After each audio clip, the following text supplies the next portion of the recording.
प्रभु जगन्नाथ जी की प्रत्येक लीला के समान विभीषण का वहां होना भी कदाचित प्रभु द्वारा भक्त माधव दास को एक सीख पहुंचाने का उपाय ही था, जिससे वो प्रभु जगन्नाथ को अपने सखा के रूप में पा सके, क्योंकि जो माधव दास को चाहिए था वो विभीषण प्रभु जगन्नाथ जी के सखा बनकर पहले ही पा चुके थे। कोई बात नहीं सखा, आप तो मेरे सदा से भक्त रहे और इतना ही नहीं, सदा मेरे भक्तों के भी सहायक रहे हैं। लंका में मेरे भक्त हनुमान भी आपकी ही सहायता से सफल हुए थे और आज भी आप मेरे भक्तों के हित के लिए तत्पर हैं। आप बस उसे हमारी मित्रता के बारे में बता दीजिए।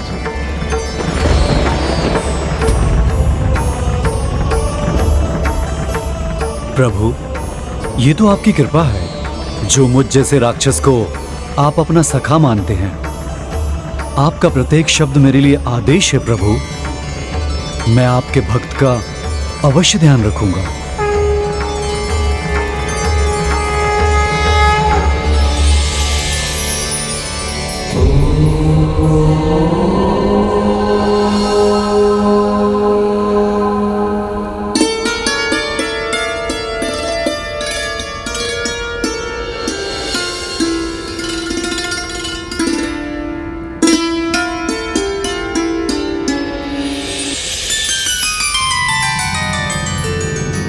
भक्त माधव दास, मुझे ज्ञात है आप मुझे सुन सकते हैं। मैं राक्षस राज विभीषण हूं। मैं राक्षस राज विभीषण हूं। राक्षस राज? घबराइए मत।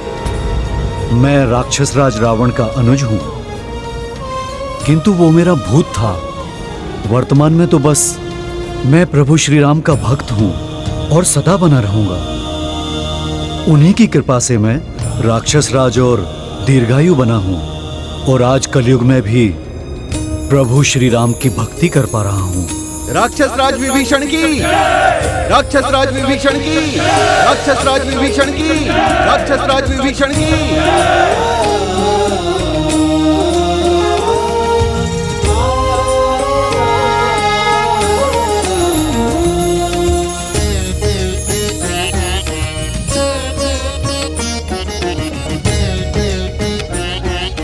मैं यहाँ सभी के लिए अदृश्य हूँ।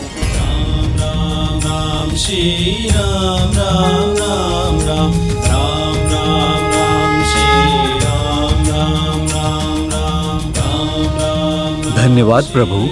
प्रभु नहीं, सखा कहो, सखा विभीषण। प्रभु नहीं, सखा कहो, सखा विभीषण। सखा? हाँ माधव दास जी, प्रभु तो मेरे आराध्य हैं, किंतु जब आराध्य अपने भक्त को सखा का स्थान दे दें तो हृदय तो और गौरव से भर जाता है और उत्तरदायित्व बढ़ जाता है। प्रभु श्री राम, आप तो प्रभु हैं मेरे। मुझे आशीर्वाद दीजिए। लंकाधिपति के सिंहासन पर बैठकर मैं सदा सच्चाई के पथ पर चलूं, धर्म की स्थापना करूं। सदा से आपने धर्म का पालन किया है और भविष्य में भी करेंगे आप राक्षस राज।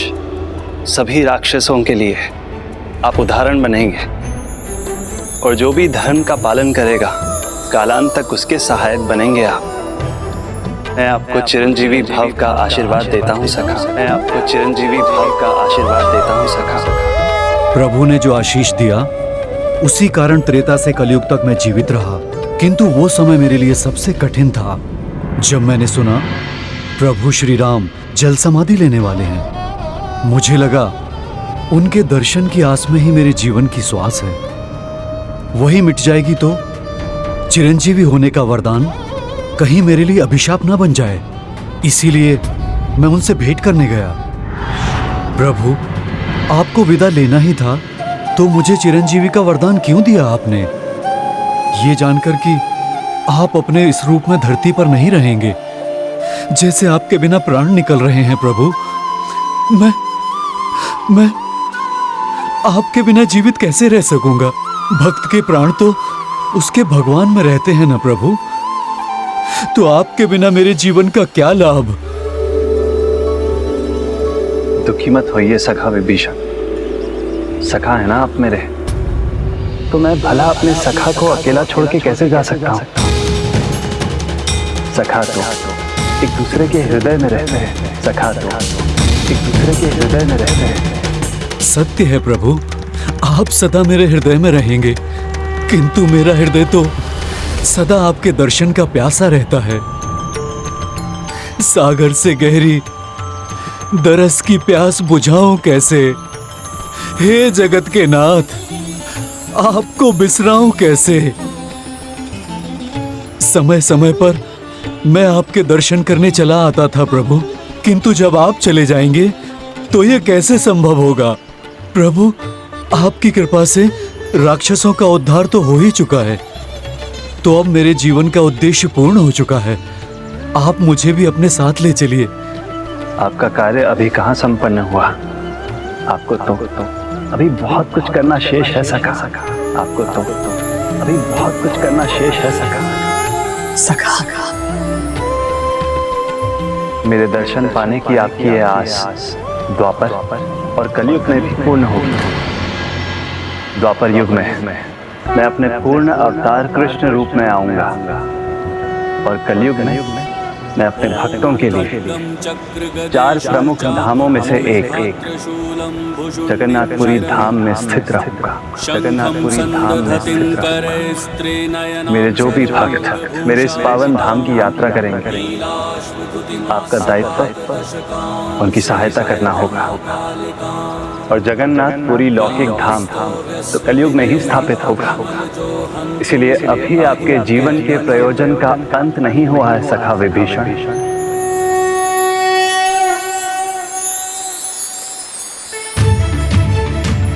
प्रभु, आपके भक्तों की सेवा आपकी सेवा है प्रभु। उनके माध्यम से अपनी सेवा का अवसर देकर आपने मुझे जीने का कारण दे दिया है प्रभु। लौकिक जगन्नाथपुरी मंदिर की स्थापना होते ही मैं वहां प्रतिदिन अवश्य जाऊंगा और आपके भक्तों की सेवा का परम सुख प्राप्त करूंगा।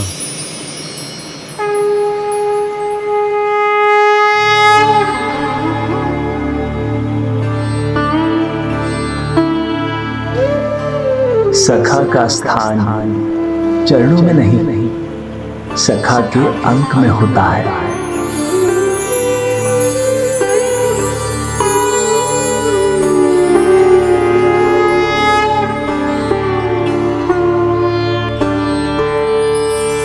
एक भक्त ही दूसरे भक्त के मनोभाव को समझ सकता है। मुझे ज्ञात है आपको भी आभास हुआ होगा वो पल जब प्रभु ने मुझे अपने अंक में भर लिया था। बहुत अद्भुत था वो क्षण, और उस दिन से मैं प्रभु जगन्नाथ के लौकिक धाम के अस्तित्व में आने की प्रतीक्षा कर रहा था। और फिर प्रभु जगन्नाथ जी के पूरे मंदिर की स्थापना के बाद प्रभु को दिए वचन के अनुसार मैं प्रत्येक रात यहां आकर प्रभु के भक्तों की सेवा करता रहा हूं।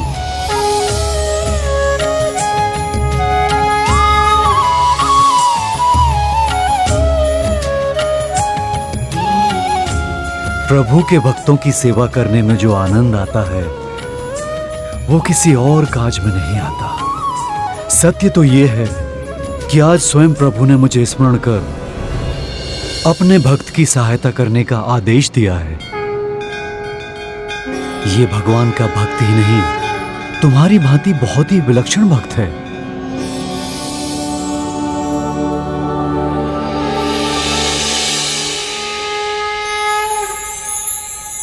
भोला भक्त जी, अब तो यहाँ का कार्य संपन्न हुआ, चलो चलते हैं अब। नहीं नहीं मित्र, तुम सभी जाओ, मैं एक बार और देख लेता हूं कहीं कुछ छूटा तो नहीं।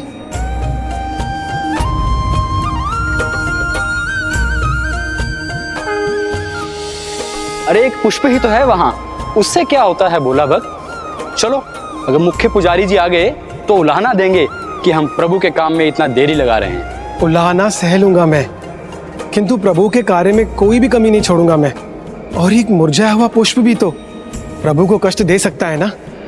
उचित ही है तुम्हारा नाम, भोला भक्त, भोले ही हो तुम। चलो। बोला हूं तो क्या हुआ, प्रभु का भक्त हूं।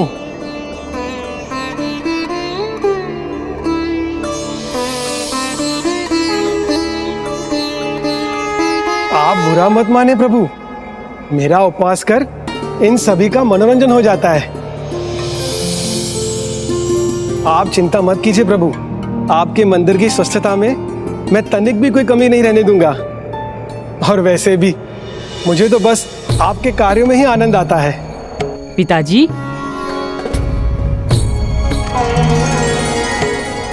क्या हुआ पुत्र, तुम यहाँ क्यों आ गए? तुम्हें पता है ना इस समय मैं प्रभु के कार्य में व्यस्त रहता हूँ। पिताजी, मैं आपको ही स्मरण कराने के लिए आया हूँ। आप मेरे पिछले 2-3 जन्मदिन से जनेऊ संस्कार की बात तो कर रहे हैं, पर उसको टाल रहे हैं। मेरे सभी मित्रों में बस मैं ही अकेले रह गया हूँ। कल मेरा 11वां जन्मदिन है। अब बताइए, मेरा कल जनेऊ संस्कार होगा ना? तो तय है ना?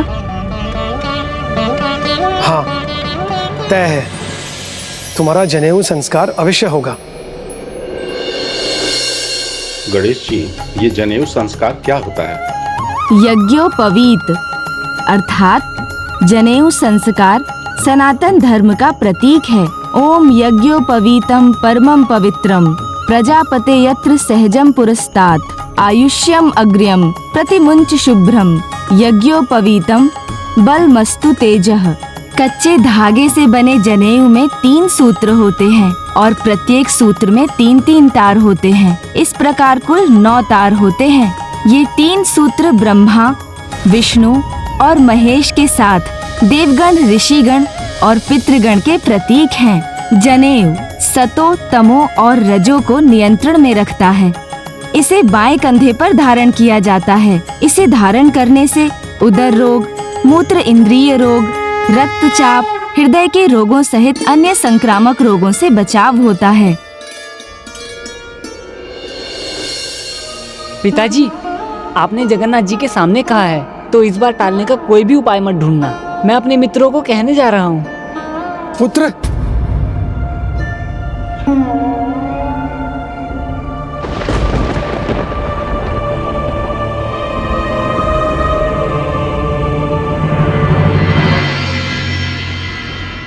प्रभु, मैंने अपने पुत्र को वचन तो दे दिया, किंतु मैं अपना वचन कैसे निभाऊंगा? मुझे क्षमा कीजिए प्रभु, मैं इतना धनी कहाँ हूँ। मुझे तो कुछ और वर्ष प्रतीक्षा करनी होगी अपने पुत्र के यज्ञोपवीत संस्कार के लिए। किंतु प्रभु, आप चिंता मत कीजिए, मैं उसे समझा लूंगा। बस मुझे अच्छा सा बहाना ढूंढना पड़ेगा।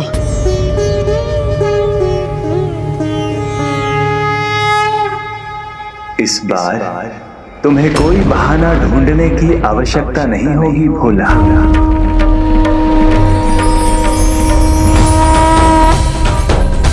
तुम्हें अपने पुत्र के यज्ञोपवीत के लिए जो भी चाहिए वो आज तुम्हें मिल जाएगा। प्रभु, आपका स्वर सुनकर तो मैं धन्य हो गया। किंतु प्रभु, इतने छोटे से कार्य के लिए आप कष्ट क्यों करें? आप तो बस मुझे आशीर्वाद दीजिए प्रभु कि मैं अपने पुत्र के जनेऊ संस्कार के लिए धन जुटा सकूं। वो सौभाग्य तो तुम अपनी सेवा भाव से अर्जित कर चुके हो वत्स। धन अर्जित करना पुण्य कमाने से कहीं अधिक सरल है, और जितना पुण्य तुम कमा चुके हो, धन अर्जित करने के लिए उसके एक छोटे से भाग की ही आवश्यकता है। इसलिए रात तक प्रतीक्षा करो, मेरे भक्त विभीषण आएंगे और जितना धन तुम्हें चाहिए तुम्हें उनसे प्राप्त हो जाएगा। आपके भक्त की सेवा आपकी सेवा है प्रभु। आपका आदेश मैं सहर्ष स्वीकार करता हूँ।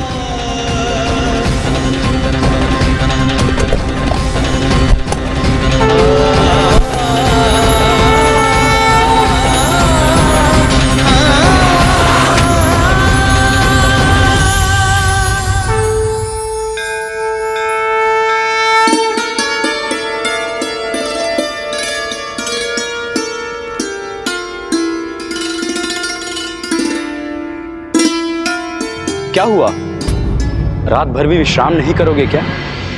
अभी भी क्या यही रहकर कार्य करते रहना चाहते हो भोला भक्त? तो क्या किसी की प्रतीक्षा कर रहे हो तुम? किसकी? कौन आने वाला है? ये तो प्रभु श्री जगन्नाथ ही जाने, किंतु कोई आएगा अवश्य।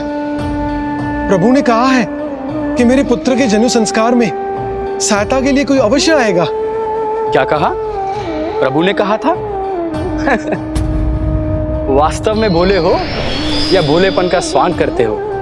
तुम्हारी ये आशा निराशा में ना बदल जाए और तुम्हारी इस मूर्खता का मूल्य तुम्हारे पुत्र को ना चुकाना पड़ जाए। इसीलिए कहता हूं, चलो यहां से। वो आस निराशा में नहीं बदलेगी। प्रभु ने कहा है तो वो अवश्य आएगा।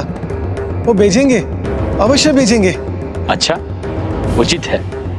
प्रभु ने धन भेजा भी ना तो उसका एक भाग यहीं रख देना मंदिर में, जिससे हमें प्रमाण मिले कि तुम सत्य कह रहे हो और हम तुम्हारा अविश्वास कर मूर्खता कर रहे हैं।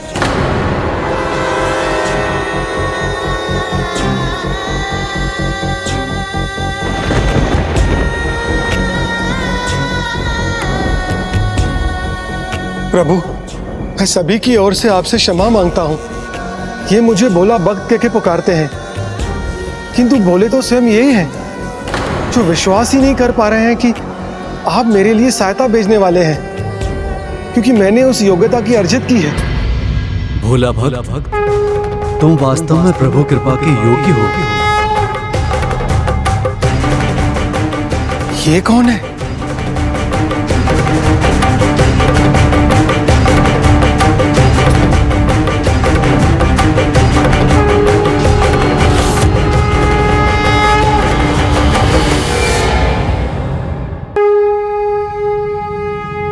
क्या आप असुरराज विभीषण हैं? हाँ भोला भक्त, भय मत करो। मैं यहां प्रभु की इच्छा से ही आया हूं। ये रखो।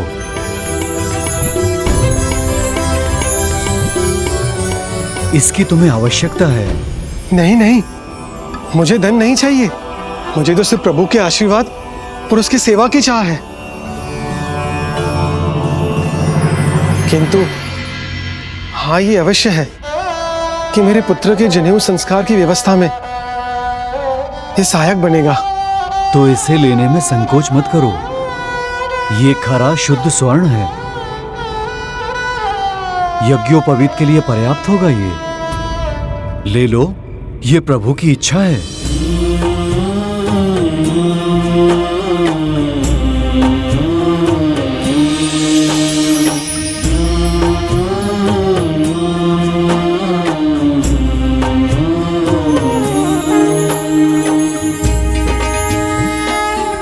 प्रभु, इस स्वर्ण के करे का ये भाग सदा यही रहने दीजिएगा, जिससे सबको ये ज्ञात हो जाए मैं इतना भोला भक्त हूँ आपका, जो आप पर पूर्ण विश्वास रखता हूँ। और आप करुणामयी है, जो भक्तों को अपनी भोली भक्ति का पुरस्कार अवश्य देते हैं, उनकी झोली भर देते हैं।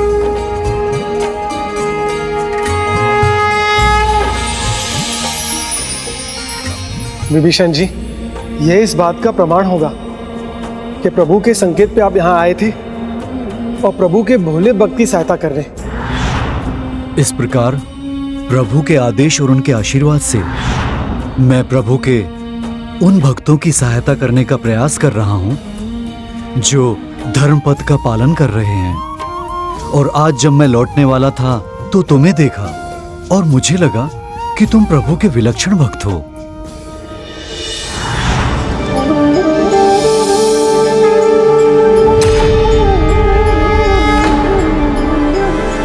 भीषण शीत में आपको गर्मा गर्म हलवा खिलाऊंगा तो बड़ा आनंद आ जाएगा आपको। अब आ भी जाइए भीतर, बाहर क्यों खड़े? लीजिए प्रभु, हलवा का भोग लगा लीजिए।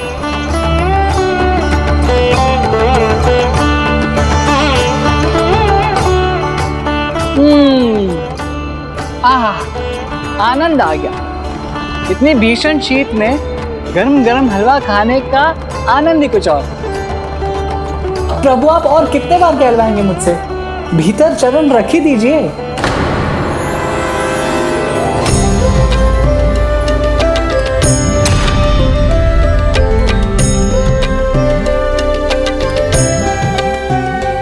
जब मैं तुम्हारे पीछे पीछे तुम्हारे घर पहुंचा तो तुम्हारी निर्मल भक्ति को देखा। प्रभु से अपने सखा रूप में आने के लिए कहते देख मैं बहुत आकर्षित हुआ और वहां रखा हलवा प्रसाद देखकर मुझसे रहा नहीं गया और मैंने सारा खा लिया।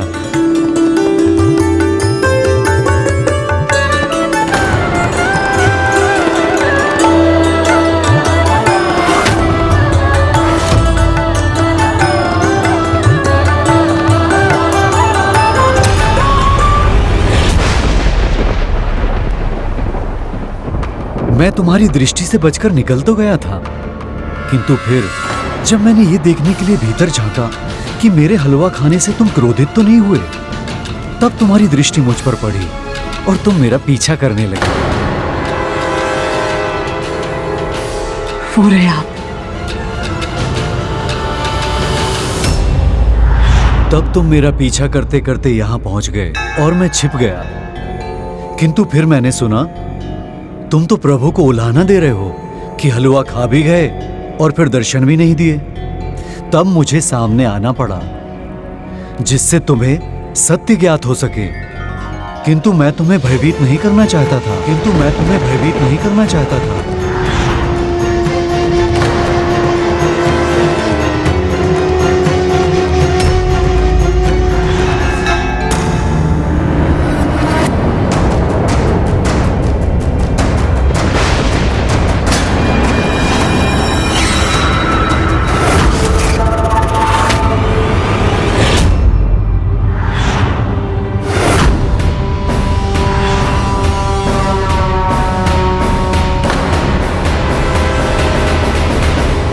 भयभीत मत हो भक्त माधवदास, मैं तो प्रभु का एकमात्र सेवक हूं। मैंने तुम्हें ये सब कुछ सुनाया जब तुम अचेत थे, इसलिए कदाचित तुम समझ नहीं सके, किंतु चिंता मत करो, जब तुम्हारी चेतना लौट आई है तो ये घटना फिर से विस्तार से मैं तुम्हें सुनाता हूं। मैं हूं राक्षस राज लंकेश विभीषण।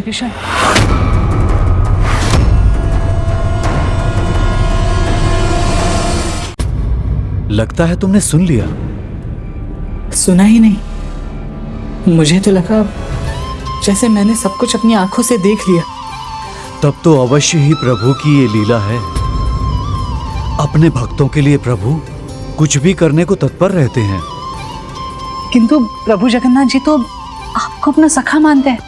ये तो प्रभु की कृपा और उनकी महानता है जो अपने भक्त को सखा माना है। प्रभु के सखा से भेंटकर आनंद विभोर हो गया। आनंद तो मुझे भी हुआ है प्रभु के ऐसे भक्त से मिलकर जो उन्हें सखा रूप में पाना चाहते हैं। हाँ विभीषण जी, मेरी तो यही परम इच्छा है कि प्रभु स्वयं आकर मेरा हाथ थाम ले, किंतु अब मुझे अपने भाग्य पर संदेह होने लगा है कि मुझे ये सौभाग्य मिलेगा या नहीं, मैं इस योग्य हूँ भी या नहीं कि प्रभु स्वयं आकर मेरा हाथ थामकर मुझे सखा पुकारे। शंका छोड़ दो माधवदास, प्रभु के अनंत करुणा सागर का अनुमान लगाना कठिन है, किंतु उसका उदाहरण आपके सामने है। मैं असुर हूं, प्रभु के शत्रु का अनुज हूं, किंतु फिर भी मुझे प्रभु ने अपना सखा बनाने में तनिक भी संकोच नहीं किया। तुम भी उनके प्रिय भक्तों में से एक हो। आपको कैसे पता कि मैं उनका प्रिय भक्त हूँ? जगन्नाथपुरी में रहने का सौभाग्य सबको नहीं मिलता। उनके पावन धाम में रहने वाले, उनके इतने निकट का स्थान पाने वाले भगवान के प्रिय भक्त ही हो सकते हैं। हाँ विभीषण जी, ये तो आपने उचित कहा। जब से मैं यहाँ आया हूँ प्रभु की विशेष कृपा है मुझ पर। कोड़े मुझ पर बरसे, कष्ट उन्होंने सहा। ऐसा तो एक सखा ही करता है अपने सखा के लिए। तो आपका अर्थ है कि प्रभु मेरी मित्रता स्वीकार कर चुके हैं? मेरा दृढ़ विश्वास है माधवदास। तो वो अपने सखा को सता क्यों रहे? आकर मेरा हाथ क्यों नहीं थाम लेते? सत्य को तुम्हें पहचानना है माधवदास, समझना है उसे। प्रभु ने पहले से ही तुम्हारा हाथ थाम रखा है।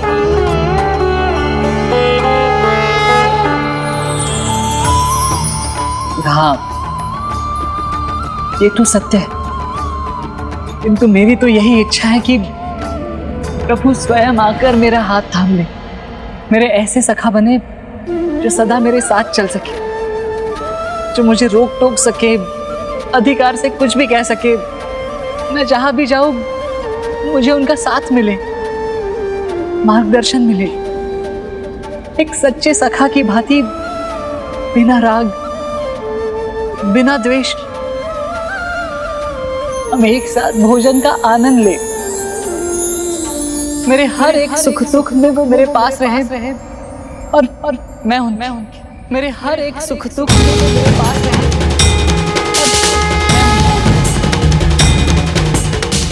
मैं भी अपने सखा के साथ ये सब करना चाहूंगा। मुझे पूर्ण विश्वास है प्रभु को भी तुम्हारे साथ इस प्रकार सखा के समान सब कुछ साझा करने में बहुत आनंद आएगा। आओ प्रभु की पूजा करते हैं।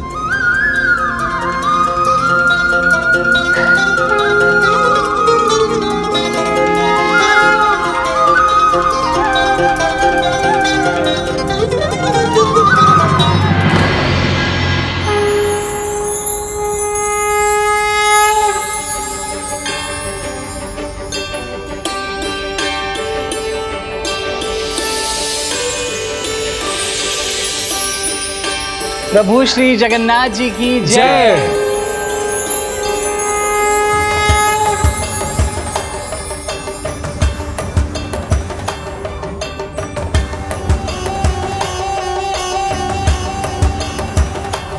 ओम जय नारायण हरे, स्वामी जय दीनानाथ हरे, सुर नर मुनि सब ध्यावे, सकल कल्याण करे। ओम जय नारायण हरे। परमात्मा सर्वेश्वर प्राणपति मेरे, स्वामी प्राणपति मेरे, अपने हस्त बढ़ाओ, आस में हूँ तेरे।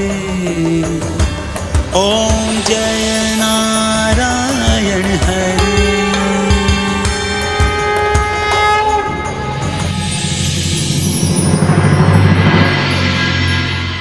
इस प्रकार असुरराज विभीषण प्रतिदिन प्रभु जगन्नाथ जी के मंदिर की यात्रा करते।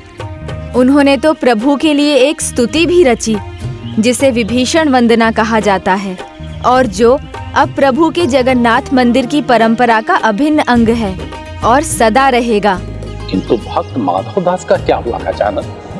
सखा समान प्रभु के साथ समय बिताने की उनकी इच्छा पूर्ण हुई क्या? मनोकामना सच्चे भक्त की हो तो वो जगन्नाथ जी के द्वार पर आने के पश्चात अधूरी कैसे रह सकती है भला? प्रणाम प्रभु। अपने इस भक्त का भी प्रणाम स्वीकार कीजिए प्रभु।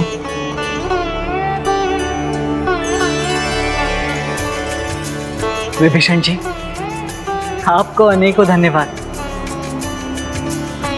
कि आपने मुझे यह आभास करवाया कि प्रभु ने मुझे सखा के रूप में स्वीकार कर लिया है। और बस इतना और बता दीजिए,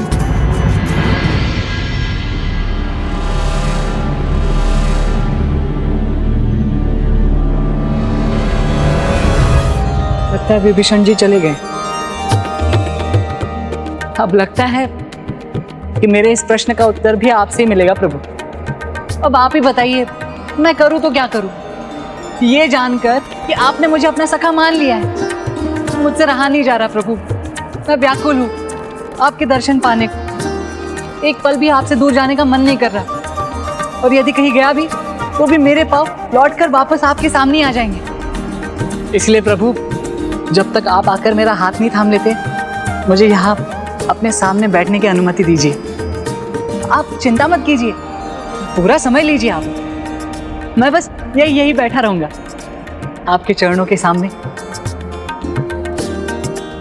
नहीं नहीं नहीं नहीं, ये मेरा हट नहीं है प्रभु, क्योंकि हट तो सामने वाले को विवश करने के लिए किया जाता है ना, और मैं ये आपको विवश करने की इच्छा से नहीं कर रहा हूँ।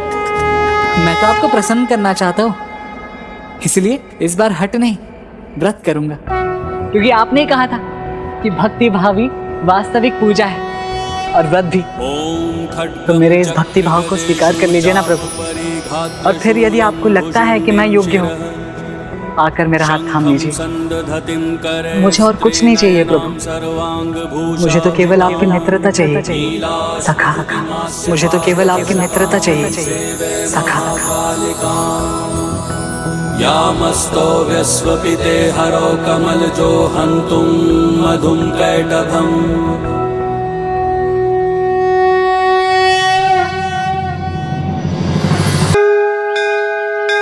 नहीं नहीं नहीं नहीं, ये मेरा हट नहीं है प्रभु, क्योंकि हट तो सामने वाले को विवश करने के लिए किया जाता है ना, इसलिए इस बार मैं हट नहीं, व्रत करूंगा।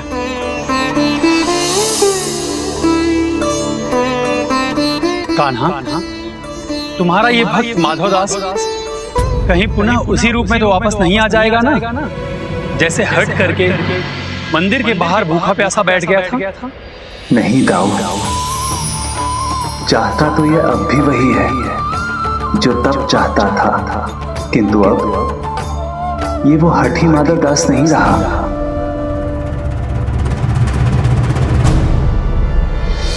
नहीं नहीं, यदि यहाँ बैठा तो आपके भक्तों को आपके दर्शन पाने में कष्ट होगा, तो कोई बात नहीं, यहाँ नहीं, थोड़ा पीछे होके बैठ जाता हूँ। हाँ,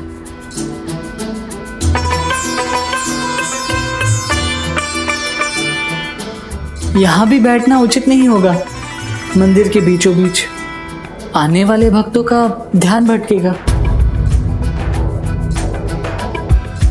यहाँ भी बैठा तो प्रभु के एक भक्त का स्थान ले लूंगा और वो प्रवेश नहीं कर पाएगा, और पता नहीं प्रभु को मेरा हाथ थामने में कितना समय लगेगा।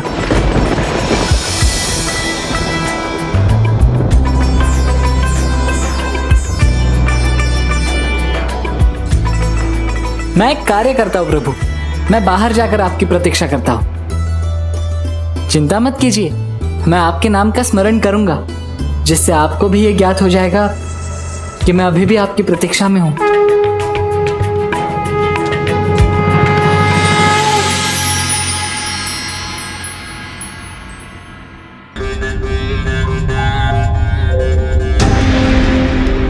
प्रभु, मैं इस स्थान पर ये संकल्प लेता हूं कि आपके प्रति पूर्ण भक्ति भाव से मैं अन्न त्याग कर आपका नाम तब तक जपता रहूंगा जब तक आप मेरे भक्ति भाव से प्रसन्न होकर मेरा हाथ नहीं थाम लेते, जब तक आप मेरे भक्ति भाव से प्रसन्न होकर मेरा हाथ नहीं थाम लेते।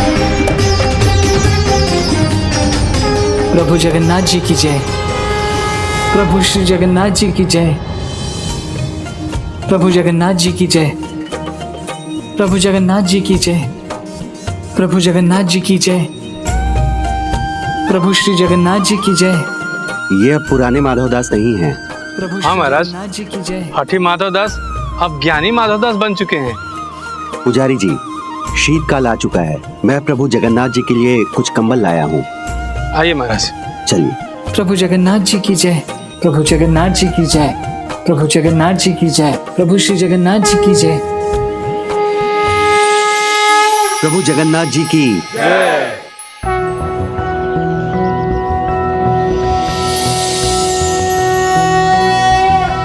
शान्ताकारं भुजगशयनं पद्मनाभं सुरेशं विश्वाकारं गगनसदृशं मेघवर्णं शुभांगं लक्ष्मीकान्तं कमलनयनं योगिहृदध्यानगम्यं वन्दे विष्णुं भवभयहरं सर्वलोकैकनाथं। प्रभु श्री जगन्नाथ जी की जय, प्रभु श्री जगन्नाथ जी की जय, प्रभु श्री जगन्नाथ जी की जय। इतनी ठंड में तो सब घर के भीतर छिप जाते, इस प्रकार की भक्ति तो बहुत दूर की बात है। तुमने उचित ही कहा था कान्हा, इस बार हट नहीं बल्कि इसमें बस भक्ति ही दिखाई दे रही है मुझे। प्रभु श्री जगन्नाथ जी की जय। प्रभु श्री जगन्नाथ जी की जय। मैं कंबल ओढ़कर रहूं और मेरा सखा ठंड में ठिठुरता रहे, ऐसा मैं कैसे होने दे सकता हूं? तो अब समय आ ही गया।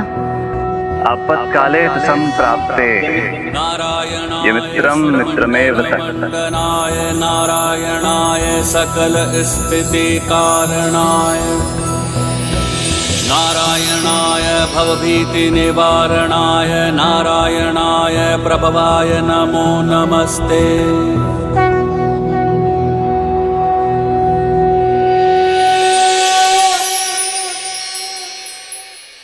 प्रभु जगन्नाथ जी की जय। प्रभु जगन्नाथ जी की जय।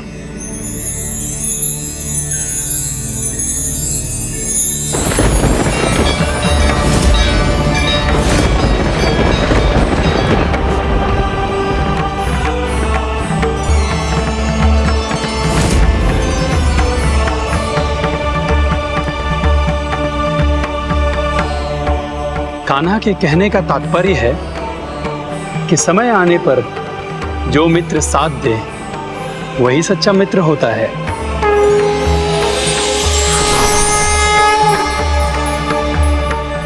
प्रभु श्री जगन्नाथ जी की जय। प्रभु जगन्नाथ जी की जय। प्रभु जगन्नाथ जी की जय। प्रभु जगन्नाथ जी की जय। प्रभु श्री जगन्नाथ जी की जय। अंततः माधव के जीवन में वो अद्भुत दिव्य पल अब आने ही वाला है, जब प्रभु स्वयं अपने भक्त का हाथ थामेंगे और इस अलौकिक क्षण के आनंद से धरती ही नहीं, देवलोक भी आनंदित होगा।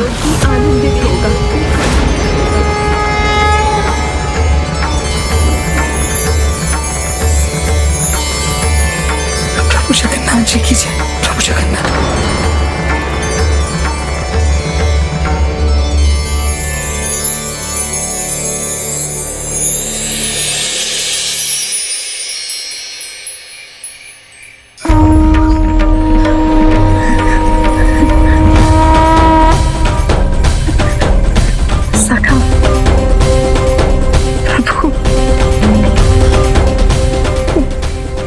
मेरे सखा आ गए। हाँ सखा,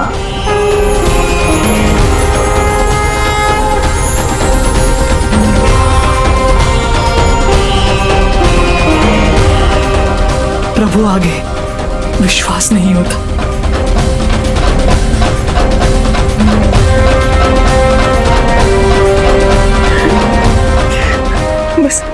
बस ये स्वप्न ना हो, ये सत्य हो। मेरे सखा मेरे पास आ गए। मेरे सखा मेरे पास है। आप ही है ना प्रभु जगन्नाथ जी? हाँ माधव दास, मैं ही। हाँ माधव दास, मैं ही। स्वयं देख लो।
हाँ, मैं ही सखा। किंतु तुम तो कान्हा हो। तुम इस प्रकार मेरा परिहास क्यों कर रहे हो कान्हा? मेरे भक्ति भाव के साथ खिलवाड़ उचित नहीं। नहीं सखा, ये न परिहास है न खिलवाड़। अच्छा, कैसे? मेरा संकल्प तो भंग कर दिया ना तुमने। संकल्प भंग नहीं हुआ है, संपन्न हुआ है। ये मैं ही हूँ, तुम्हारा सखा, तुम्हारे प्रभु। मैं ही आया हूँ तुम्हारा हाथ थामने। नहीं कान्हा,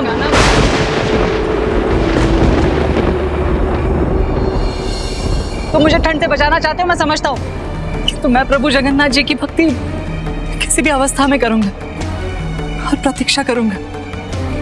इसलिए तुम मुझे मनवाने का प्रयास मत करो कि तुम ही मेरे प्रभु हो।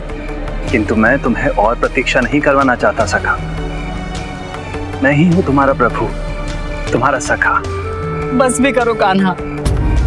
माधव दास, अब तुम्हें कैसे विश्वास दिलाऊं? मैं ही हूँ तुम्हारा कान्हा, तुम्हारा सखा और तुम्हारा जगन्नाथ भी। बस करो कान्हा, और परिहास मत करो। बहन सुभद्रा, आज प्रथम बार मैंने कान्हा को एक ऐसी स्थिति में उलझे देखा कि कदाचित इस उलझन को सुलझाने के लिए उसे हमारी सहायता की आवश्यकता होगी।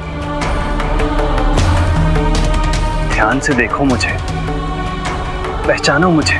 मैं ही तुम्हारा जगन्नाथ हूँ, तुम्हारा आराध्य। तुम इतनी दूर से मुझसे ही भेंट करने आए हो। नहीं, मैं नहीं मानता। प्रभु जगन्नाथ जी के वस्त्र धारण कर लेने से, उनकी वेशभूषा अपना लेने से तुम जगन्नाथ जी थोड़ी बन सकते हो। और वो ऐसे थोड़ी दिखाई देते हैं। प्रभु जगन्नाथ जी तो क्या माधव दास, कैसे दिखाई देते हैं तुम्हारे प्रभु?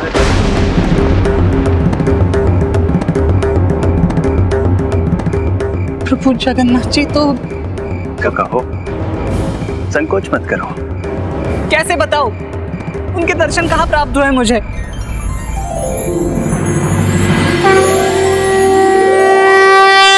नहीं माधव दास, ये सत्य नहीं। तनिक स्मरण करो, क्या बचपन में तुम्हें मेरे दर्शन नहीं हुए थे? क्या तुम्हें लगता है कि वो मात्र एक स्वप्न था?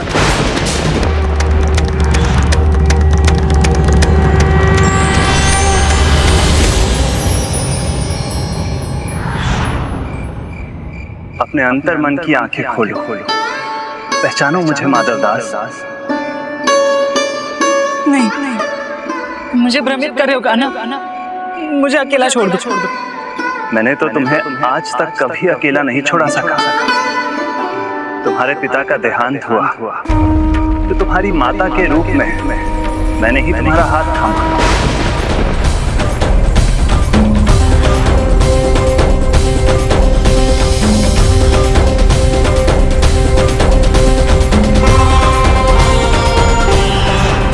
फिर जब तुम्हारी माता का संसार से जाने का समय आया तो तुम्हें तुम्हारा अग्रज मिले, ये भी सुनिश्चित करने वाला मैं ही था। फिर जब उन्होंने संन्यास लिया तो तुम्हें श्रेष्ठ अर्धांगिनी मिले, ये विचार भी उनके मन में देने वाला मैं ही था। स्मरण करो, जब तुम पहली बार अपनी पत्नी से मिलने नीलांचल आए थे तो क्या तब तुम्हें मेरा आभास नहीं हुआ था?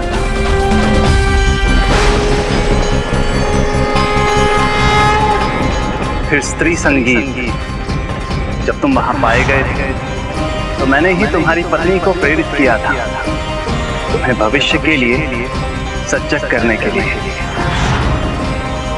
तो फिर किसका हाथ थामा मैं, जिनके जाने की पीड़ा न सहनी, उनका जो आदि है और अनंत भी।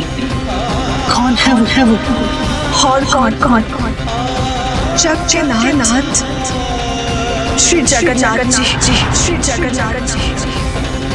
तुम्हारी पत्नी की वाणी को मैंने ही शब्द देकर यहाँ जगन्नाथपुरी में आने का सुझाव दिया था।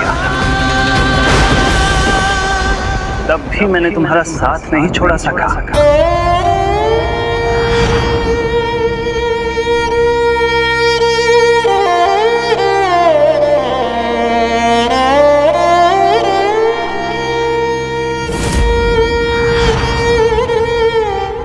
तुम यहाँ पहुंचे और तुम्हें मुझ पर विश्वास न था तो मैंने ही भैया बलभद्र को मेरा परिचय देने के लिए तुम्हारे पास भेजा।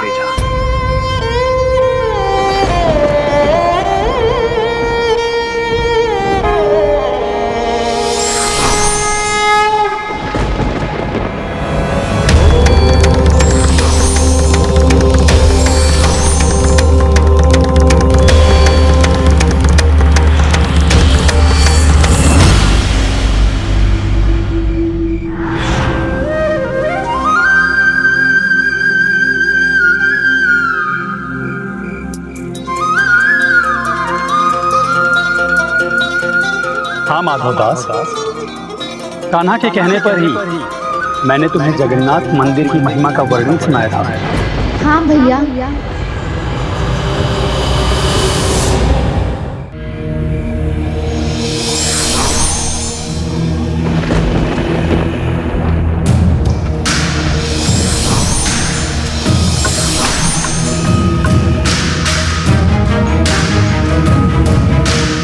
और आप जब भूखे थे तो भैया श्री जगन्नाथ जी के ही इच्छा अनुसार मैं आपके लिए महाभोग लेकर आई थी।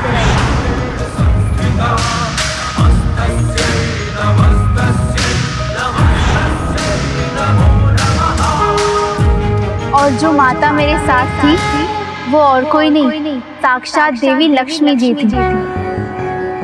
माता लक्ष्मी? हाँ पुत्र। आदि लक्ष्मी नमस्ते परब्रह्म स्वरूपिणी यशो देहि धनम देहि सर्व कामांश देहि मे।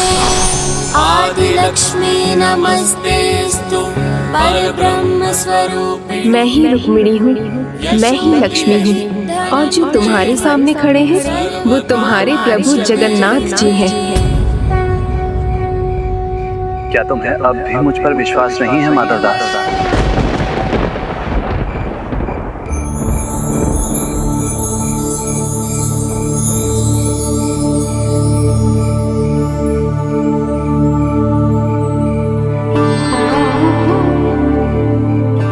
यही होता है जब भक्त अपने भगवान से मिलने को आतुर होते हैं और भगवान उनके समक्ष हों तो वो उन्हें पहचानने में असमर्थ होते हैं, क्योंकि वो अंतर्मन की दृष्टि से नहीं देखते हैं। ध्यान से देखो मुझे माधवदास, पहचानो मुझे।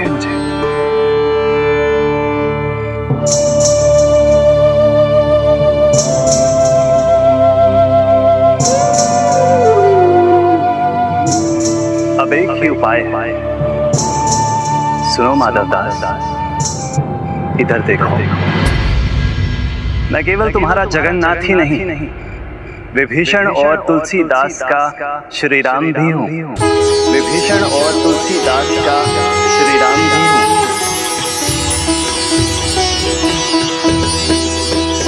हरे कृष्णा कृष्णा कृष्णा हरे हरे कृष्णा हरे।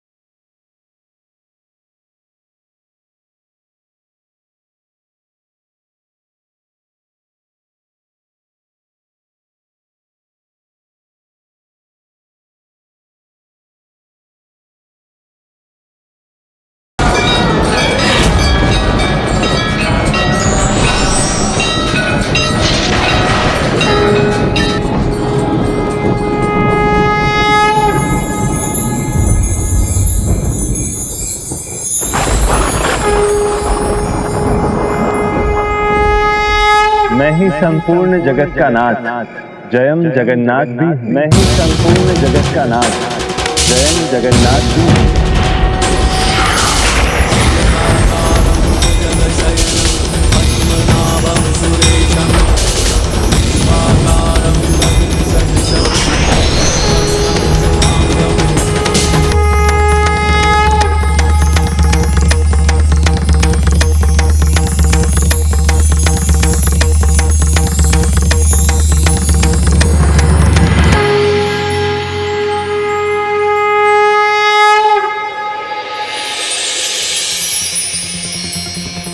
संपूर्ण जीवन जिसका विस्तार है, जगत में जो आत्मा बनकर सब जीवन में व्याप्त है, वो भवभूत आत्मा मैं ही नहीं। मैं ही भूत भव्य भवत प्रभु, वो जो भूत भी है, जो वर्तमान भी है और जो भविष्य, सब में मैं ही है। जो संपूर्ण विश्व के कण कण में है, वो विश्वम विष्णु भी मैं ही हूं।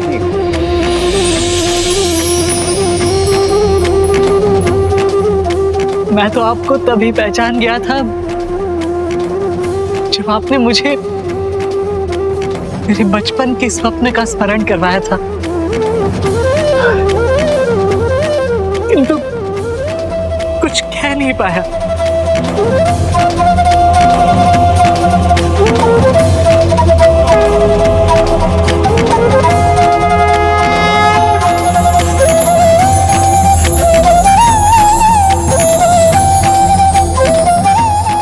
आपने मुझे विश्वास दिलाने के लिए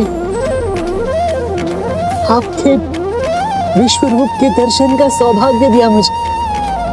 आपके परम परमेश्वर विश्व रूप के दर्शन पाकर मैं धन्य हो गया।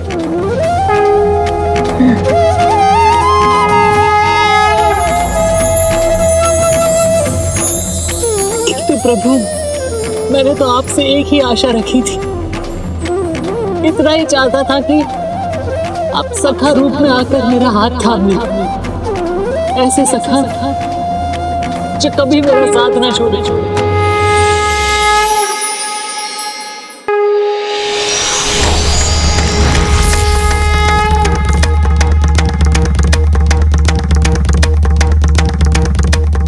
हाँ, मैं भी सखा के रूप में तुम्हारा हाथ थामने ही आया हूं।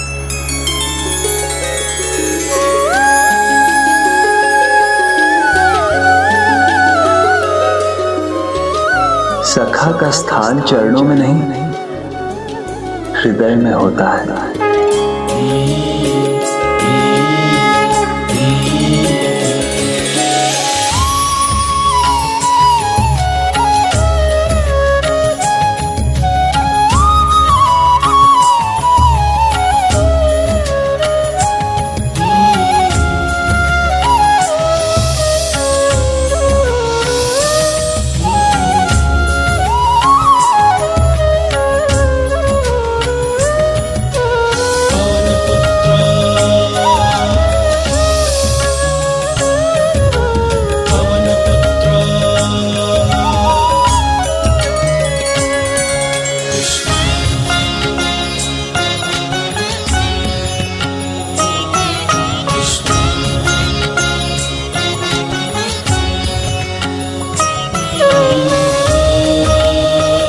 प्रभु, आप सदा सखा बनकर मेरे साथ ही रहे।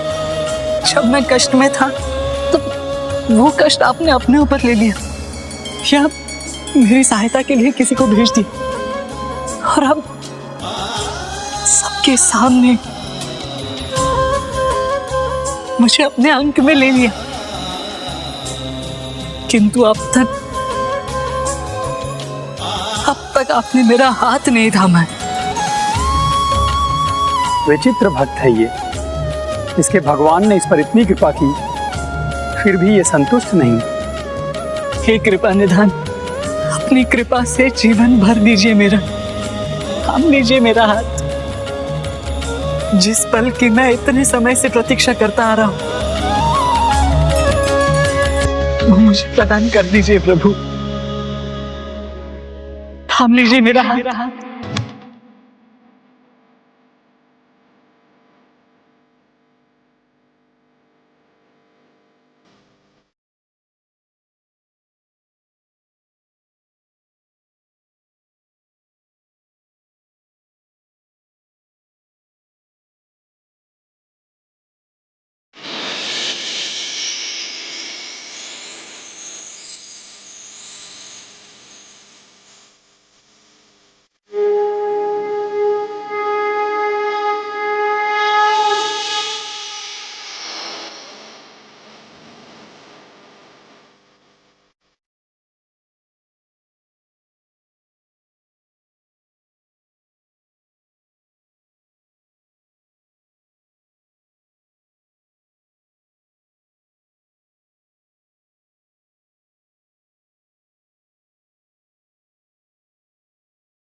तो प्रसन्न होना तुम, तो संतुष्ट होना तुम माधव दास।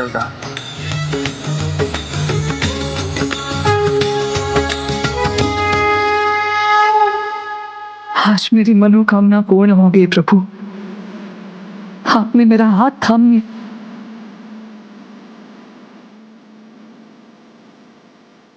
अब मुझे विश्वास है कि आप मुझे कभी अकेला नहीं छोड़ेंगे।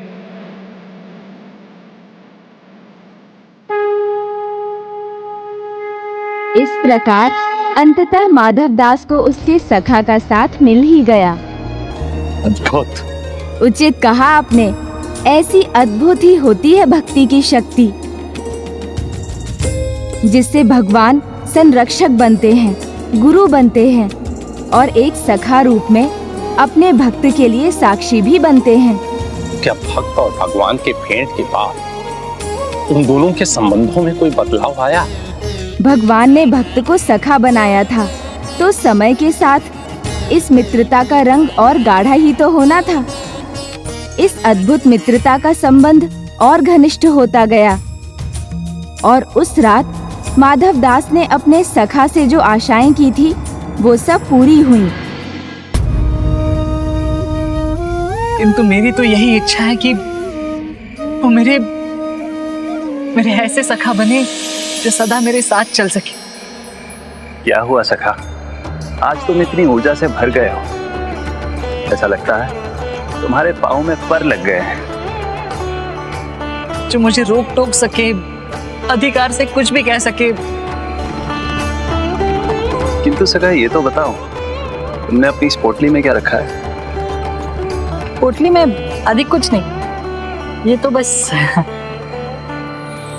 तो फिर मुझे देखने दो, इसमें क्या है? सखा, अधिक कुछ नहीं, उसमें थोड़े भुने हुए चने हैं जो कल दान में मिले थे।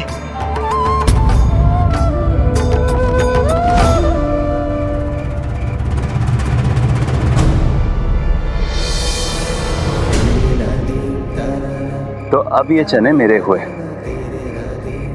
मैं इसे खाऊंगा।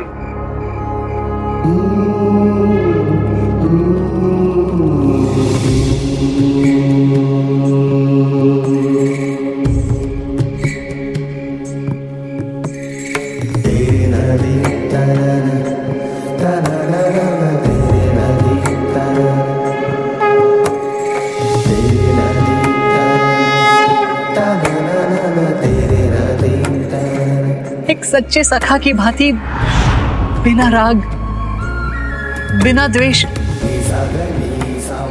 हम एक साथ भोजन का आनंद ले। मेरे ऐसे सखा बने जो मुझे रोक टोक सके, अधिकार से कुछ भी कह सके। मैं जहां भी जाऊं मुझे उनका साथ मिले।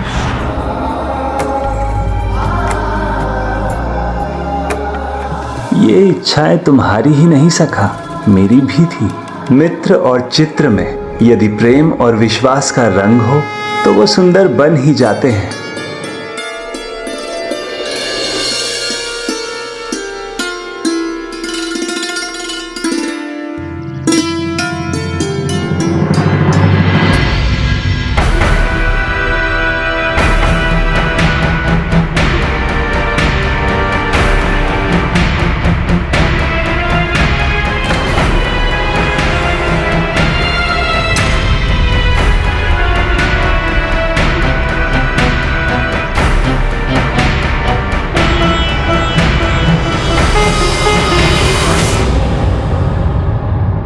लगता है आज इतने वर्षों बाद चैन की नींद सोए हो माधवदास। प्रभु का कंबल ओढ़कर सोने पर भला नींद कैसे ना आती। हाँ भैया, प्रभु की ही कृपा है जो इतनी शांति से सो सके हो।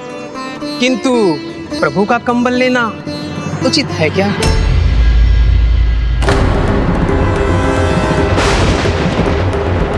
ये तो महाराज द्वारा प्रभु को चढ़ाया वस्त्र है, कहीं इसने चोरी तो नहीं की?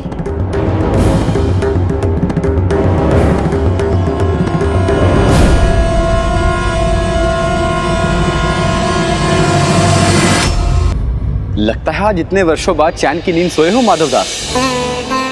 प्रभु का कंबल ओढ़कर सोने पर भला नींद कैसे ना आती। हाँ भैया, प्रभु की ही कृपा है जो इतनी शांति से सो सके हो, किंतु प्रभु का कंबल लेना उचित है क्या?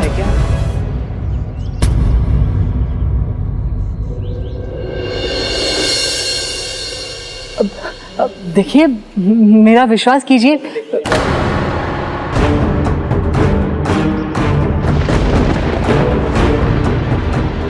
महाराज, मेरा विश्वास कीजिए, ये कंबल मैंने चोरी नहीं किया। मेरे प्रभु वो आए थे, उन्होंने मेरा हाथ थामा था और मुझे सखा रूप में स्वीकार किया उन्होंने। महाराज, मैं सत्य कह रहा हूँ। हमें आप पर विश्वास है भक्त माधवदास, और हम अति आनंदित हैं कि प्रभु जगन्नाथ जी ने आपकी मनोकामना पूर्ण कर दी। प्रभु जगन्नाथ जी की, प्रभु जगन्नाथ जी की, प्रभु जगन्नाथ जी की। तब तो आपको मेरे घर अवश्य आना होगा। मैं आपको गर्मा गर्म हलवा अपने हाथों से बनाकर खिलाऊंगा। अवश्य आऊंगा। मैंने तो प्रभु को वचन दिया था, मुझे जाना होगा। हलवा पकाने की सामग्री एकत्रित करनी है। प्रभु को मैंने भोजन पर आमंत्रित जो किया है। महाराज, मुझे अनुमति दीजिए।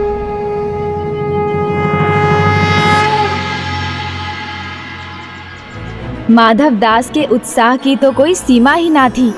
प्रभु जो आने वाले थे उसके घर, उसके हाथ का भोजन करने, तो वो इसमें कोई कमी नहीं छोड़ना चाहता था। यहाँ वहाँ भटक कर वो पूरे दिन दान में हलवा सामग्री एकत्र करता रहा।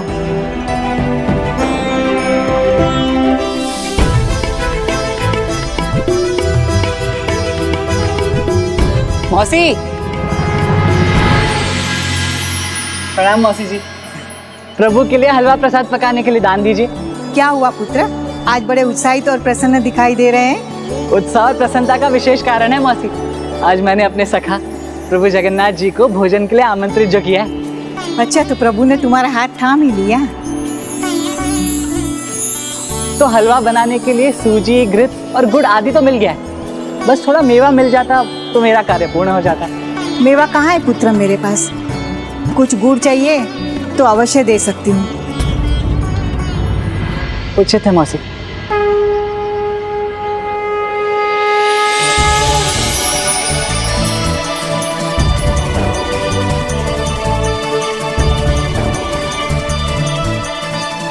आपकी गुड़ से हलवा और मीठा बन जाएगा। धन्यवाद मौसी। अरे पुत्र माधवदास, वहाँ कहाँ जा रहे हो? वहाँ उस घर में देखता हूँ, वहाँ के गृह स्वामी मुझे थोड़ा मेवा दे दे। वहाँ मेवा लेने जा रहे हो? हाँ, क्यों नहीं जाओ? वहाँ जाओगे तो भला बुरा सुनने के सिवा कुछ नहीं मिलेगा।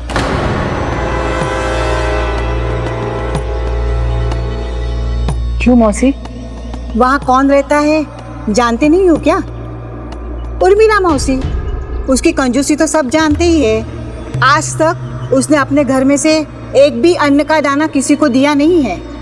मेवा देना तो बड़ी दूर की बात है।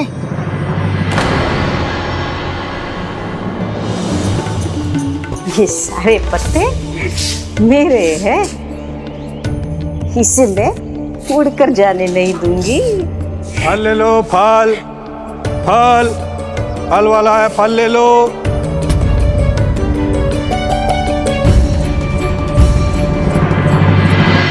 फल ले लो, फल। अरे चोर, कहाँ जा रहे हो तुम? मैंने कहाँ कुछ चुराया मौसी, मैं तो आपके घर के निकट भी नहीं आया। मैं अपने फल हट में बेचने ले जा रहा था। झूठ मत बोलो दुष्ट, वो मेरा पत्ता है जो तुम चुरा कर ले जा रहे हो। अरे देखो, वो वाला पत्ता। मेरा फलों का बागान है मौसी, मैं भला एक पत्ता क्यों चुराऊंगा? वो पत्ता स्वर्ण का था क्या? जो मेरे घर का पत्ता है वो स्वर्ण का हो या कुछ और, वो मेरा पत्ता है, मुझे चाहिए। किंतु मैंने जब कुछ लिया ही नहीं, और जो मैंने लिया नहीं वो कैसे लौटा दूं? अच्छा जी, अब चतुराई करने की कोई आवश्यकता नहीं है। एक पत्ता यहाँ से उड़कर तुम्हारी टोकरी में गया, जिसे लेकर तुम भाग रहे थे। अब यहाँ वापस आओ और मुझे मेरा पत्ता दो, अन्यथा पूरे गांव वालों को मैं इकट्ठा कर लूंगी। मैंने कुछ नहीं चुराया मौसी, आप स्वयं देख लीजिए। ये लीजिए। ये देखो, ये मेरा पत्ता है। तो ले लीजिए, उठा लीजिए, रख लीजिए अपने पास। अरे ओ, अब ऐसे ही चल दिए? जो लिया उसका भुगतान नहीं करोगे क्या? भुगतान? कैसा भुगतान? अच्छा जी, इतनी देर तक अपनी टोकरी मेरे द्वार पर रखी, इस पूरे स्थान का तुमने उपयोग किया, तो इसका भुगतान देना होगा ना, अन्यथा सारे गांव वालों को बुलाकर कोलाहल मचा दूंगी, तो ये फल बेचना भी तुम भूल जाओगे, समझे? जो करना है कीजिए, मैं कुछ नहीं देने वाला। अच्छा, तो लो, भुगतो अभी। अरे ओ गांव वालों, यहाँ देखो, यहाँ आओ, देखो इस नीच की नीचता को तो देखो। एक तो चोरी की, ऊपर से मेरे साथ उद्दंडता भी कर रहा है। देखो, अब देखो इसे। बहुत हुआ मौसी, अब बताओ क्या चाहिए आपको? ये हुई ना बात, तुम्हारी सबसे अच्छे फलों में से एक सेर फल देना, और समझ लेना अगर सड़ा गला दिया ना तो मुझसे बुरा कोई नहीं होगा, समझा? तो अरे वो भी दो ना। हाँ, अब आगे से इस मार्ग से ही नहीं आऊंगा। मेरा पत्ता लेके जा रहा था, दुष्ट। कदाचित भगवान का नाम सुनकर ऐसा ना करे वो। सावधान रहना पुत्र, कहीं तुम्हें भी लेने के देने न पड़ जाए। मौसी, संसार में जो भी होता है प्रभु जगन्नाथ जी की लीला के अनुसार ही होता है। ये जानकर कि वृद्धा उर्मिला का स्वभाव कैसा है, भक्त माधवदास पीछे क्यों नहीं मुड़ेगा जानन? जो होता है उसके पीछे कोई ना कोई कारण अवश्य होता है जया मौसी। किंतु इसके पीछे भला क्या कारण हो सकता था गजानन? वही जो प्रभु की प्रत्येक लीला के पीछे होता है। अब जो होने वाला था उससे भक्ति का महत्व और उजागर होने वाला था। संसार को ये ज्ञात होने वाला था कि अनजाने में किया दान भी प्रभु के आशीर्वाद से जीवन बदलने की क्षमता रखता है। जैसे आए हो वैसे ही लौट जाओ, कुछ नहीं मिलेगा तुम्हें। गौरवं प्राप्यते दानात् न तु वित्तस्य संचयात्, स्थितिः उच्चैः पयोदानां पयोधीनां अधः स्थितिः। अर्थात दान से ही सम्मान प्राप्त होता है, केवल धन संचय करने वाले का कोई मान नहीं होता। ठीक उसी प्रकार जैसे जल देने वाले मेघों का स्थान जल संचय करने वाले सागर से कहीं उच्च होता है। अब उर्मिला देवी के साथ जो होने वाला था उससे संसार को यही सीख मिलने जा रही थी।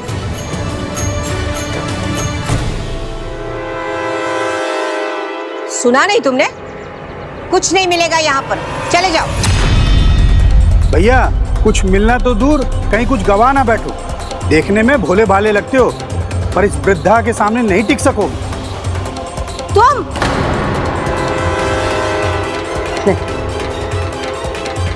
इसे तुम पर मारकर मैं अपना पत्थर क्यों खोदूं? ये तो मेरे चूल्हा बनाने के काम आएगा। चले जाओ यहां से। और तुम भी, दान पुण्य मुझे नहीं सुहा था, समझे? चले जाओ।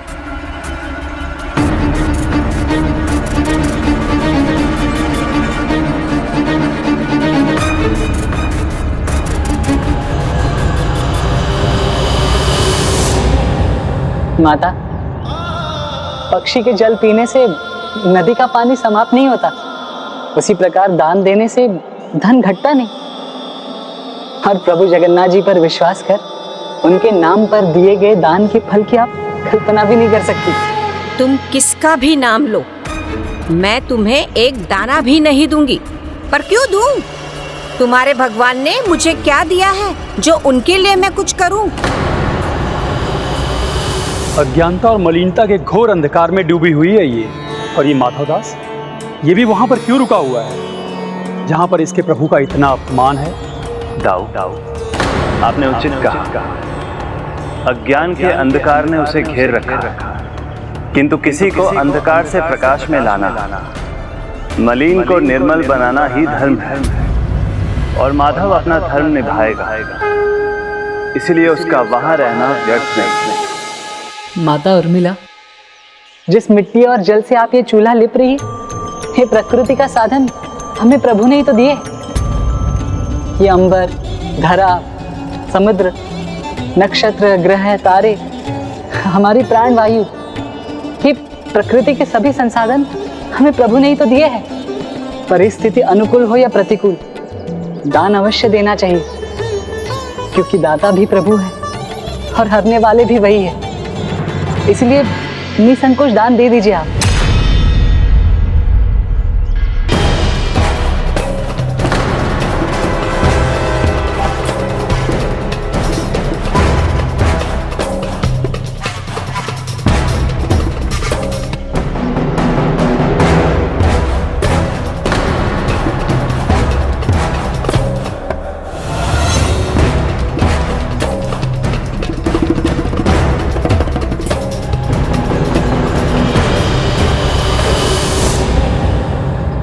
मुझे अनुमान नहीं था माधव दास इतनी सरलता से अपने कुछ ही शब्दों से वृद्धा के हृदय परिवर्तन में सफल रहेगा।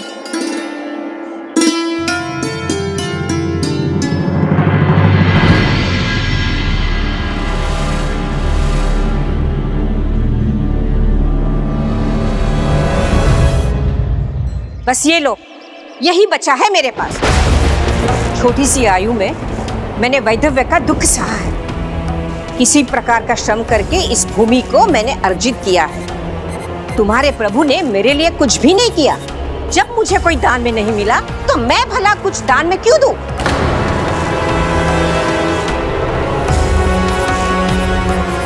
बोलो, शांत क्यों हो गए?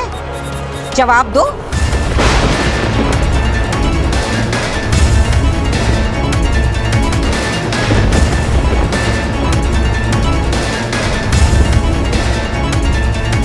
जीवन में जो कुछ भी आपने एकत्रित किया, संजोया है, जो कुछ भी इस जगत से पाया है, वो सब तो यही रह जाएगा। इसीलिए सभी सांसारिक वस्तुओं का अंतिम गंतव्य है उनका दान। जीवन के बाद यदि आप यहाँ से कुछ ले जा सकती है तो वो जीवन में अर्जित करने वाले आपके पाप या पुण्य ही है। और दान तो श्रेष्ठ पुण्य कर्म है। मृत्यु के बाद क्या होता है उसे कौन जानता है? इसीलिए मैं वर्तमान में ही जीती हूँ, और जो मेरा है वो मेरा ही रहेगा। इसीलिए तुम अपना प्रवचन अपने पास ही रखो और यहाँ से चले जाओ।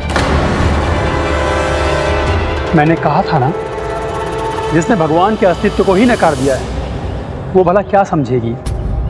इसके लिए दिया हुआ सारा ज्ञान व्यर्थ है, इसका सारा दान पुण्य सब कुछ निरर्थक है। चिंता मत कीजिए दाऊ, उर्मिला देवी भले ही दान ना दे, किंतु माधव दास उन्हें दान दे चुका है।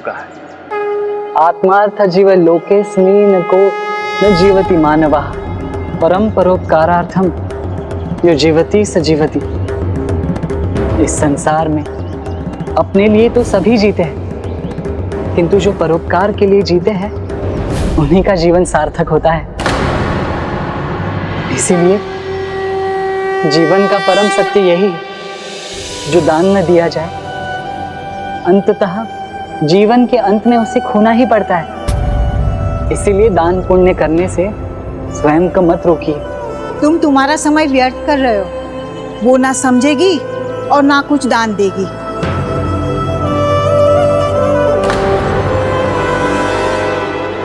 मौसी में आगे बढ़ जाता, किंतु इनके द्वार से यदि खाली हाथ लौटा तो इन्हें पाप लगेगा, और मैं नहीं चाहता कि मेरे कारण किसी को भी पाप लगे।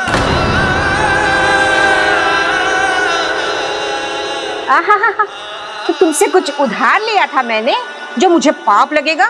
भिक्षुक यदि द्वार पर हो और गृह स्वामिनी सक्षम होकर भी दान ना दे तो ये पाप ही तो है। अब दान की बात नहीं बनी तो पाप का भय जताने लगे हो। हाँ, मैं तो बस इतना ही चाहता हूँ कि आपको कोई कष्ट ना हो।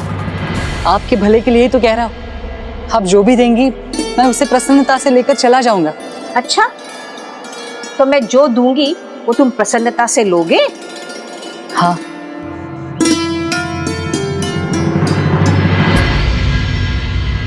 ये लो तुम्हारा दान।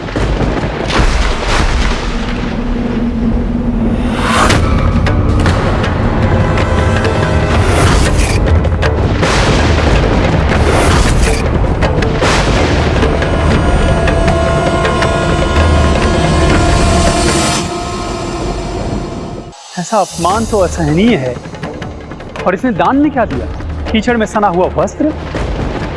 भाव उदारता का न होकर अपमान का हो तो देने वाला स्वर्ण भी दे, फिर भी वो पुण्य का नहीं, आपका ही भागी बनता है।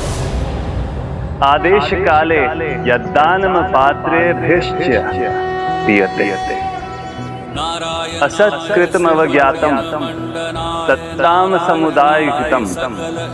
दान यदि तिरस्कार के साथ कुपात्र को दिया जाता है तो वह तामस दान कहलाया जाता है, किंतु वही दान यदि सुपात्र को मिल जाता है तो उसे देने वाला पुण्य का भागी बन जाता है।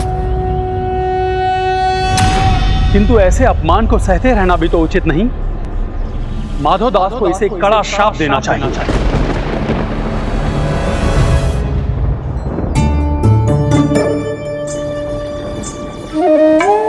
कल्याण हो आपका।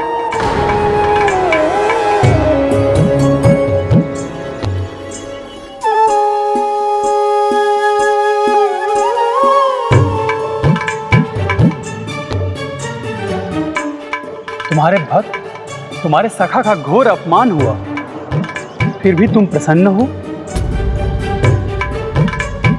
प्रसन्नता की तो बात है ना दाऊ। अर्थात अन्न दानम परम दानम विद्या दानम अथा परम। अन्नेन शनिका तृप्ति यावत जीवम च विद्या।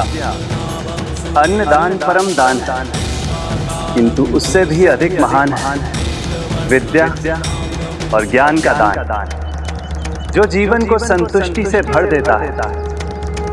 आज वो दान माधवदास ने उस स्त्री को दिया, किंतु क्या उसने ये दान ग्रहण भी किया? यही तो विशेषता है विद्या और ज्ञान। उसके दान देने पर सामने वाला उसे लेना चाहे या नहीं, किंतु वो तो उसी के साथ रह जाता है। किंतु प्रश्न ये है कि क्या वो अपने जीवन में उस ज्ञान का उचित उपयोग करेंगे? होता कौन है मुझे ज्ञान देने वाला? जो कुछ मेरे पास है वो मेरी संपत्ति है और वो मेरी ही रहेगी। मैंने कहा था ना, तुम अपना समय व्यर्थ कर रहे हो। हाँ मौसी, किंतु आपका कहा सत्य नहीं हो। आपने कहा कि कुछ नहीं मिलेगा, किंतु ये देखिए, ये तो मिला मुझे। किंतु ये व्यर्थ है ना, इसका क्या करेंगे आप?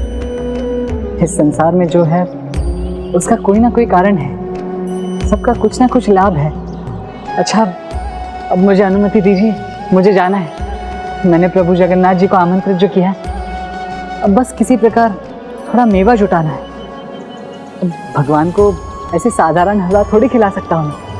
ये कुछ धन है, ये ले लीजिए। इससे आप जाकर के बूढ़े दादा की दुकान पे मेवा ले लीजिएगा। बहुत ही उदार व्यक्ति है वो, इसीलिए वहाँ पे मेवा कम दाम में आपको मिल जाएगी। ये लीजिए।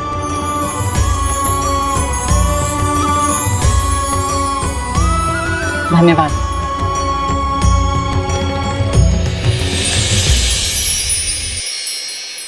अब तुम कहाँ जा रहे हो कान्हा? जाऊंगा नहीं दाऊ, मेरे सखा ने मुझे भोजन पे बुलाया है। किंतु वो तो हलवे के लिए सामग्री जुटा रहा है। उसे लगता है यदि विशेष हलवा नहीं पकाया तो आपको भाएगा नहीं। लगता है उसे भी कुछ ज्ञान की आवश्यकता है।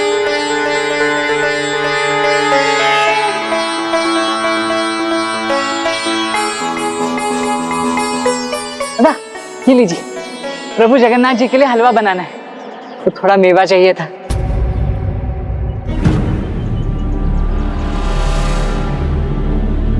धन कम है क्या?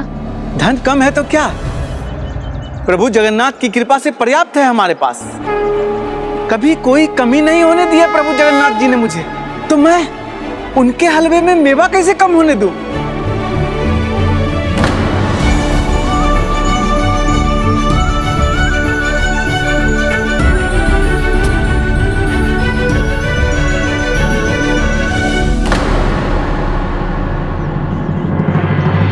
ये धन मेरी ओर से दान समझकर अपने पास रखिए।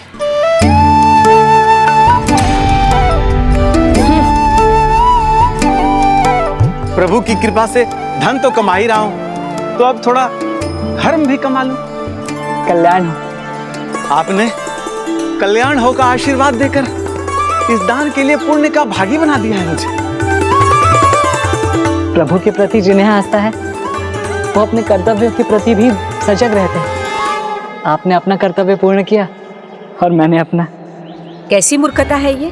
दान देने का क्या लाभ जब उसे देकर कुछ नहीं मिलने वाला सिवाय इस व्यर्थ के आशीर्वाद के।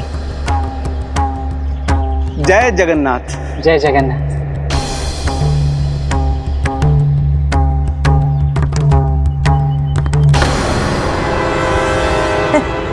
कल्याण हो। हलवा बनाने की सारी सामग्री मिल गई। अब ऐसा स्वादिष्ट हलवा बनाऊंगा अपने सखा, अपने प्रभु के लिए, जब वो आएंगे तो उसे चखकर अपनी सारी उंगलियां चाटते रह जाएंगे।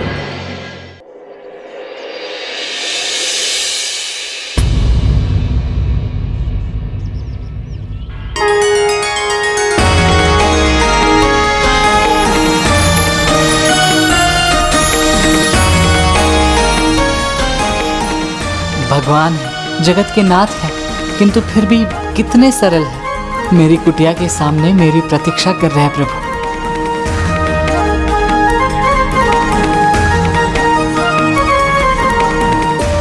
प्रणाम सखा, आप आ भी गए? हाँ सखा, तुमने ही तो बुलाया था ना भोजन के लिए, तो मैं आ गया। मुझे नहीं आना चाहिए था क्या? नहीं नहीं सखा, आप इतनी शीघ्र आ गए। मैंने तो अभी तक हलवा पकाना आरंभ भी नहीं किया है। किंतु भोजन का समय तो हो चुका है। क्षमा कीजिए सखा, वो हलवा पकाने की सामग्री एकत्र करने में बहुत समय लग गया। इतना कुछ करने की क्या आवश्यकता थी?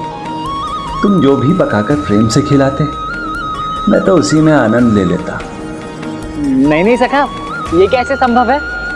मेरे विशेष सखा के लिए, मेरे प्रभु के लिए भोजन भी तो विशेष ही होना चाहिए,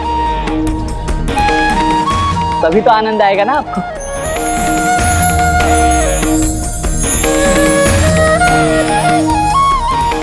किंतु आप चिंता मत कीजिए, हलवा पकाने में अधिक समय नहीं लगेगा। आप आइए, भीतर आइए।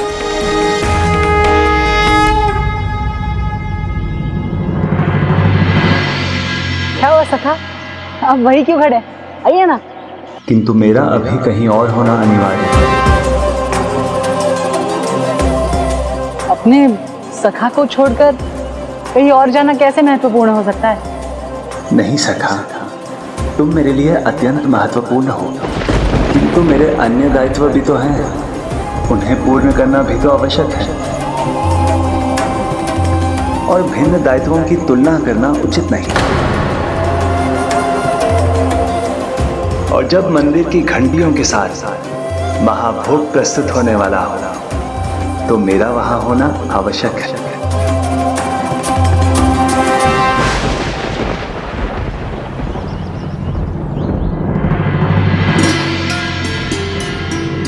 किंतु फिर मेरे साथ भोजन का क्या होगा?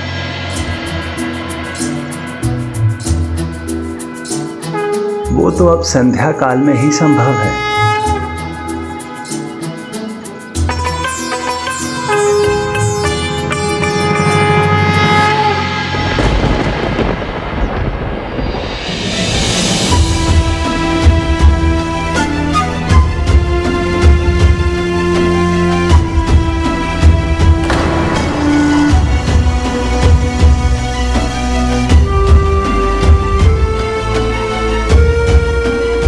सखा ने तो कहा था उन्हें मंदिर जाना है और जा कहीं और रहे। जो ज्ञान उर्मिला देवी को मिलना था वो तो तुम दे चुके, किंतु अब मैं तुम्हें तुम्हारे लिए आवश्यक ज्ञान दूंगा।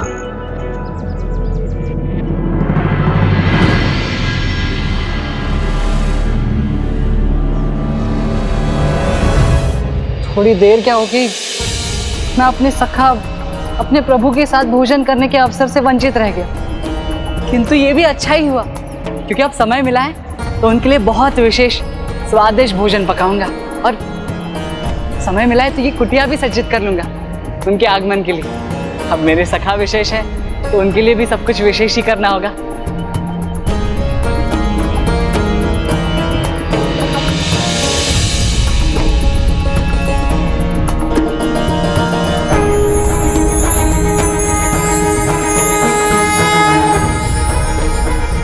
देखा, मैंने कहा था ना, महाभोग के समय से पहले ही आ जाऊंगा मैं।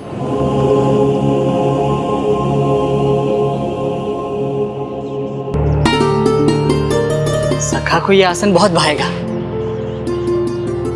अच्छा किया तो इस दिन के लिए ये आसन बचा के रखा।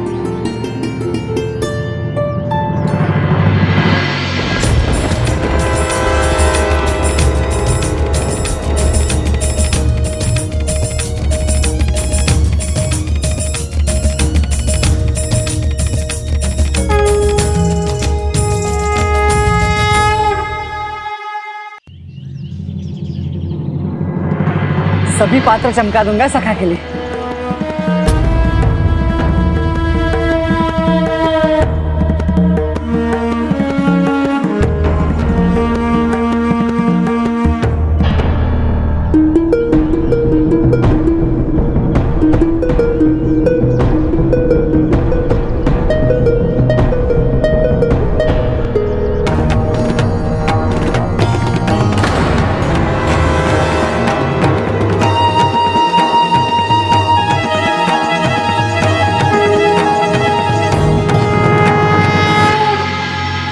अब इन बर्तनों में प्रभु को भोजन परोसूंगा, उन्हें बड़ा आनंद आएगा।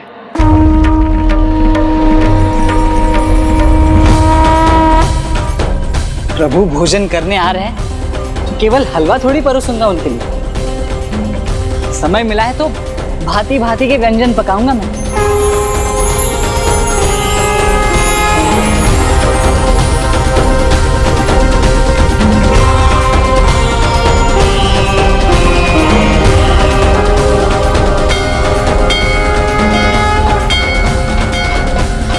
महाभोग के लिए मंदिर की घंटी तो अभी बज रही है, तो फिर प्रभु इतनी शीघ्र कहाँ चले गए?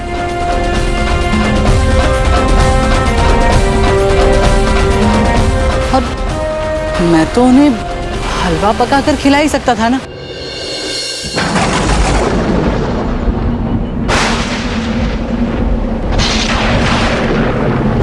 अरे बाप रे, बारिश आ रही है, कहीं मेरा चूल्हा ना भीग जाए।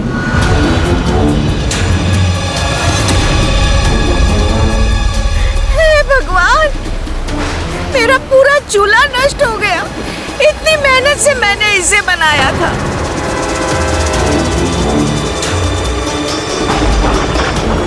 मूर्ख, कहता था कि भगवान देते हैं, अब यहाँ आकर देखो, तुम्हारे भगवान ने मेरा चूल्हा नष्ट कर दिया है। अब मैं भी इस बारिश का लाभ उठा के रहूंगी।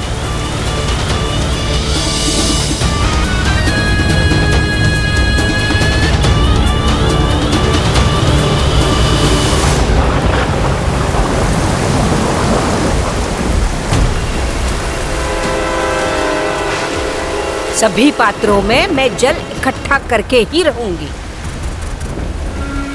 जो खोया उसके बदले में पा भी तो लिया।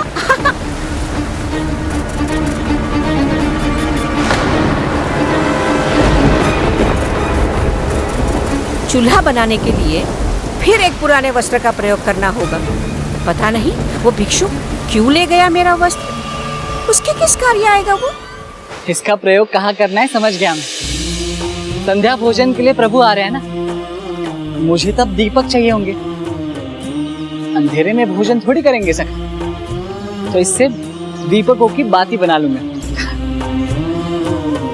प्रभु इच्छा से विचार भी कितने अच्छे आते हैं मुझे।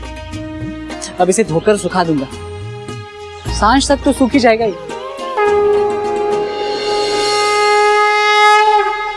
कान्हा माधव दास के घर पर नहीं है, तो फिर कहाँ है वो?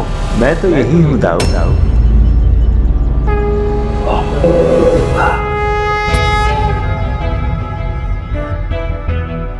महाभोग भी नहीं चखा, माधव दास के घर पे भोजन भी ग्रहण नहीं किया, फिर भी डकार आ रही है तुम्हें? हाँ भ्राता। हाँ दाऊ, क्योंकि वो प्राप्त हुआ मुझे जिससे मेरा मन तृप्त हो गया। क्या है वो भैया कान्हा, और किसने खिलाया आपको? धीरज सभी आनंदों का मूल है सुभद्रा, इसलिए धीरज रखो। मेरे मन की तृप्ति का रहस्य माधव दास के माध्यम से शीघ्र समस्त संसार को ज्ञात होने वाला है।